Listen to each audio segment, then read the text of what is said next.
to everyone, and you are welcome back to my channel. So in today's video, what we're going to be checking out is this DBX Harman 286S mic, preamp and processor. So let's get into it. So guys, in this video we are going to be covering what is it, what does it do, what equipment does it work with, how it actually works, and if you will need this for the setup you are using or are going to use. So guys, you are here because you think you might need one of these mic preamps or processors, but you're unsure if it'll work with the setup you have or if you actually need it, or you're here because you are in the market for one and you want a review on this 286S to see what it sounds like and if that sound works for you. So let's start with what is it and what does it do. So this is a preamp and processor. Preamp means it's going to boost that power from the mic and send more signal into whatever mixer you are using or software you are using. So you're going to have a better sound to work with without having to push the gain up too much.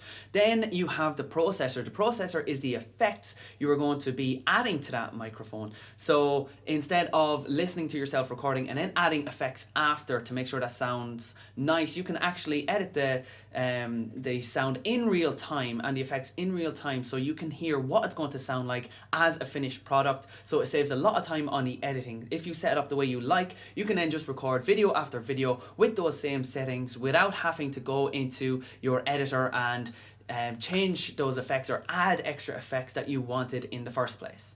So let's talk about the equipment you're going to need to get the most out of this preamp and processor. So first, obviously, you're going to need a microphone. Now, the microphone I'm going to be using is this Shure SM7B mic that you've probably seen a lot of. People are starting to go mad for this, but to get the most out of it, it does require some sort of preamp to boost that power that it receives or to boost the signal that's going to send into your interface. Now, the second part is the interface itself. So I'm going to be using this Focusrite Scarlett 18i8 interface, and it has the 4 on the front, the 4 inputs on the back, and your outputs and all those extra bells and whistles. So I'm going to be plugging the mic into the power amp and then the power amp into this. Now, one piece of advice, you do not want to put a mic cable or an XLR into the preamp and then an XLR into this as well. So I'm going to be putting the male-female XLR from the microphone into the preamp, and then I'm just going to use a 1/4 inch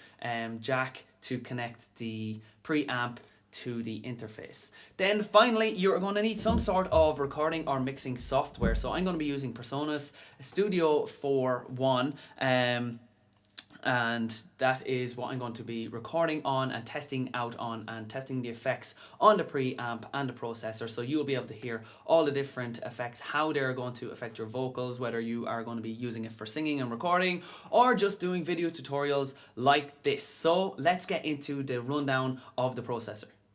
So we're going to get into the breakdown of this preamp and processor. So first, from left to right, we have it all plugged in and set up. My mic is put in and it's pushed right up to the top of the gain for the line in, because this microphone does need a lot of gain from the preamp to start off. So this little section here on the left is the preamp section. This is what you use to get that power in the mic and send a strong signal from the preamp into the interface and then into your recording software. So this is the preamp section itself. There's no effects on this part. If you were only after a preamp, this is the only setting you would use. Now with this, you have two options. You have your phantom power as well that you can turn on and off if your mic does need phantom power, and you have this high pass option here. I have it turned on. So what the high pass option does is it takes away some of the background rumble or the back noise. So I'm in an office studio here, so there's a little bit of rumble from the lights, the buzzing from the lights in the background. Some mics have a built-in rumble as well that might pick up on high frequencies. If you live in a high traffic area, you might have that in the background. And that will just help to suppress that overall. So right now I have just the gain on the preamps. I'm not using any of the effects. The effects come in on this process bypass right here. So if I leave this light off, then I'm going to be able to use all the effects on the right hand side of this. But if I turn it on like this, now the effects are all turned off. So now you only hear the gain with nothing else. But if I want to mess around with the effects, So I'm going to turn that option, leave it alone, leave the light off. So now I can use all of the effects that come with this processor. So let's get into the effects that we have.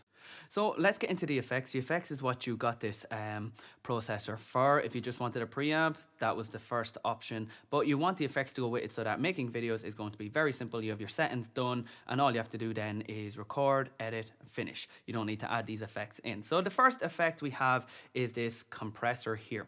So what is a compressor? A compressor takes the highest range you have and the lowest range, and it finds a dynamic range in between. So it cuts off the highest range you are going to have, like say jump scares or something, or if you start talking really loud, it's going to cut that off and drop it down low. But then what it's going to do is, because it's after lowering the whole thing down, it's going to raise the average up to find that dynamic range in the middle. So that is going to be this first option here, the drive. So this is you'll hear the mic actually getting louder, because what it's doing is it's bringing down my highest tones to a low level, but then it's raising the low level up, so it's raising the dynamic range up to a middle range. So it actually sounds louder overall. Now that is the drive part of the compressor. This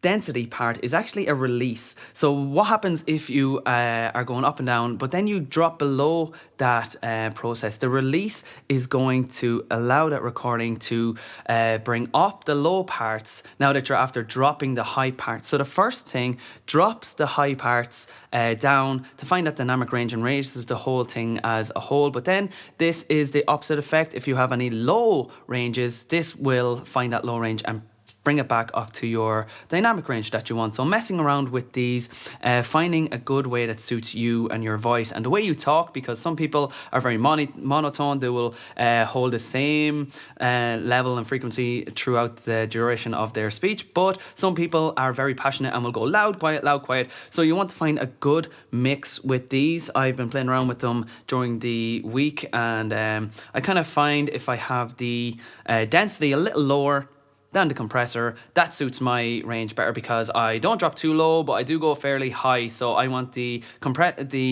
drive to be higher than the density, or I want this drive to be higher than the release button right here. So that's what suits me. So it depends on what kind of recordings you're doing. If you're doing songs with choruses and verses and you're trying to do it all in one recording, then you will want maybe an even tone, because it'll be low on the verse, high on the chorus. So you want this to push up the low sections and you want this to bring down the high parts. But if you're breaking it up into different parts and you have choruses or sections that are very high and you want them to go high and bring them down, then it's just this compressor that'll just bring down the high parts, and then this will keep the low parts very, very low and quiet. But then bringing this back up will higher up those quiet parts. Even when you're talking low, it'll bring it up to that dynamic range, so it doesn't really sound like your voice is changing that much in level. So that's what the compressor does. Let's get on to the next one, the Deesser.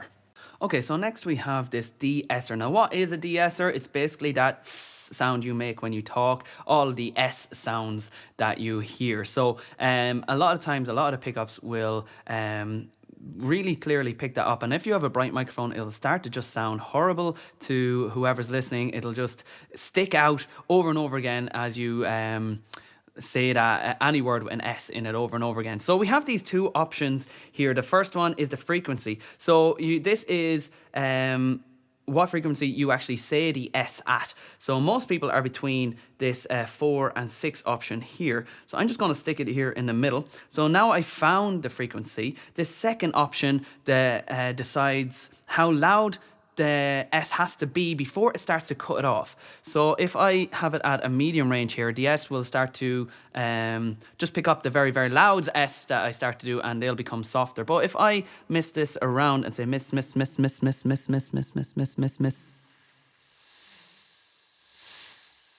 so you can hear that change as I go up and down. The S just becomes very potent here at the start, and then as you push it more through, it becomes softer as a whole. So you don't want to annihilate it completely, because that just sounds weird. So I just kind of put it at a 2 to 3 range. So if I'm talking very loudly, the first compressor is already pushing down that sound, so it shouldn't come through, but I want to be there just in case So it sounds like a softer speech overall, and it's not driving the listener insane, because you want people to listen to your music and enjoy it and be able to relax. But if you're constantly getting that sound at a sharp enough level, they'll just feel uncomfortable with it and they won't come back to watch more videos. So that is what the Deesser does. Let's move on to the next one, and that's going to be the enhancer.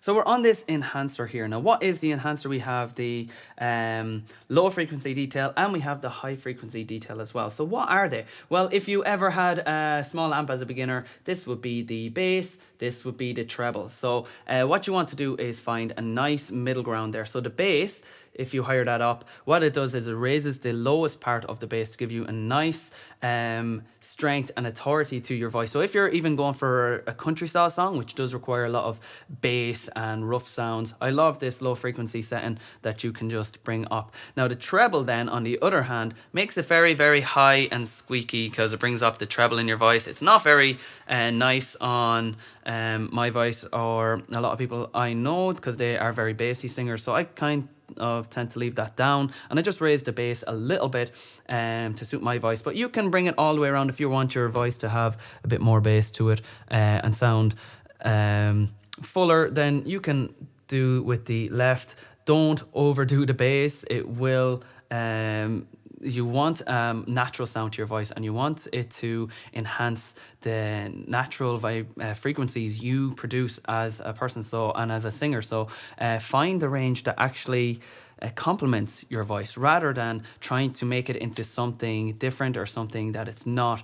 You'll find it's more natural if you have a good setting that works well, and people will come back, they'll enjoy it, because it does sound like, say, it's like putting makeup on your face. It's just a prettier version of your voice that you get from these if you do it right. But as with makeup, you can overdo it and the results are just horrifying. So try to mess around with the bass and the treble until you find a nice mix for you.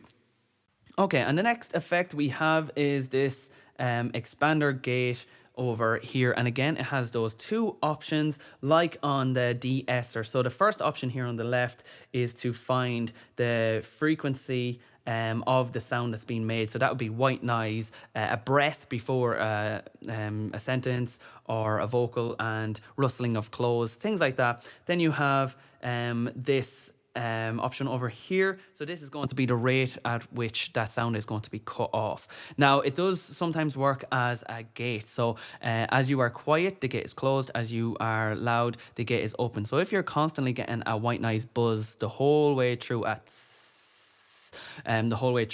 this can cut it out during those silences or pauses. Or again, just like if someone is going to sing, you can find the frequency of their breath and then decide at what rate you're going to cut it out at.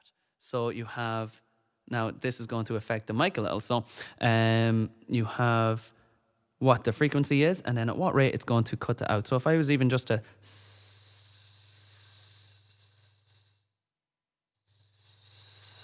you can see as I moved this option over here, the hissing sound disappeared because the gate was closed. I wasn't talking. It was just picking up that frequency and it eliminated it from the recording. So that's what the enhancer is for. It's great when you have artists in and they want the breath removed before their vocal, or if they are rustling around a lot or moving around a lot and you pick up their clothes movement, you don't want that in the vocal. That's what your enhancer gate is going to be used for. So guys, that is the basic rundown of this preamp and processor, how it works, what all of the options are for. Now for the important question, do you need one? So this comes down to what kind of setting do you have? Are you constantly on the go? Do you have to set up a studio each time? Do you have to take them down? Do you have to move around a lot? Or do you have your little area that you constantly work in all the time? So if you're on the move a lot, so I was moving around from room to room a lot. So what I was using beforehand was this G-Track Pro from Samsung. It's just a USB mic and it works fine with the PreSonus Studio 1.4. So that just got me through. But for sound quality, yes, this is a lot better because you can control the effects in real time, and they're always set there. I don't have to constantly go back and add effects later on. And then when I'm doing recordings, I can leave them on that. I can change them for vocals, all here on something real, because sometimes if you are constantly working with software, there's a lot of buttons to click and you're like, did I do this setting? Did I change this setting? But when you have it on hardware right in front of you, it's easy to see, and then you can just do a little adjustment there when you need it. And then you can also plug headphones into your interface and hear what that's going to sound like when you have artists in recording. So is it worth it? Yes, in my opinion, it's a great thing, because it's not just a preamp. It has those effects on it that you can monitor, look at, see, adjust to your liking before it even goes into the interface and the editor. So you're not wasting lots of time editing. You can go straight into your recording, and then all you have to do is edit your videos, because you know the sound quality is going to be fantastic straight away. And that's my opinion on it. So guys, that is it from me here today. I hope you like this review. If you want more of them, just let me know. I will be comparing some things like the sound of the equipment I have here and the cost of what it all was, compared to if you were to go with a USB mic like the Samsung G-Track Pro, and is the difference worth it for what you're going to be working with. So there are some videos I'm going to be releasing on a later date. But yeah, just stay tuned. Add those comments below. Let me know what you thought of today's video. If there's anything I left out and you want to know, write them in the comments. I'll answer back. Or if there's a few bits that I left out, I'll make a small video connected to this one and release it then shortly. But I think that's it. It's a mic, preamp and processor. It powers your mic to the interface before it gets to the interface, and you have the processor there, the effects that you can manage, work with. I always prefer hardware to software, so if I can see it and touch it and dabble with it a bit, then I prefer I can see those options, and then you're not caught off guard if you've done a whole tutorial or a whole video or recording, and then you go back and you look at one of the settings and it wasn't the way you like. That's just more frustrating. So at least having it within eyesight, you can adjust it then as you go. Okay, but guys, thanks for coming by. Thanks for watching this video. If you liked it, like it. If you're new, subscribe. And as always, I'll see you next time.